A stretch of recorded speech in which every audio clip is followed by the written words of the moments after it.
బనగనపల్లి నియోజకవర్గంలో బుధవారం రాత్రి భారీ వర్షం నమోదైంది. బనగనపల్లి నియోజకవర్గ పరిధిలో భారీ వర్షం నమోదు కావడంతో వాగులు, వంకలు వర్షపు నీటితో పొంగిపొర్లుతున్నాయి. బుధవారం అర్ధరాత్రి నుంచి గురువారం ఉదయం వరకు భారీ వర్షం కురిసింది. బనగానపల్లి మండలంతో పాటు కోవెలకుంట్ల, సంచామల, ఔకు, కొలిమిగుంట్ల మండలాల్లో వర్షం నమోదైంది. సంచామల వద్ద పాలేరు వాగు పొంగి ప్రవహిస్తున్నది.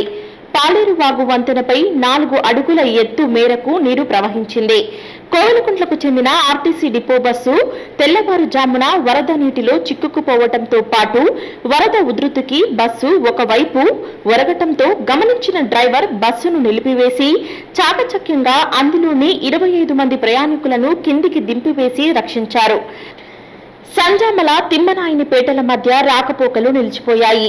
వాగు వద్ద ప్రమాదాలు జరగకుండా పోలీసులు ముందస్తు రక్షణ చర్యలు చేపట్టారు.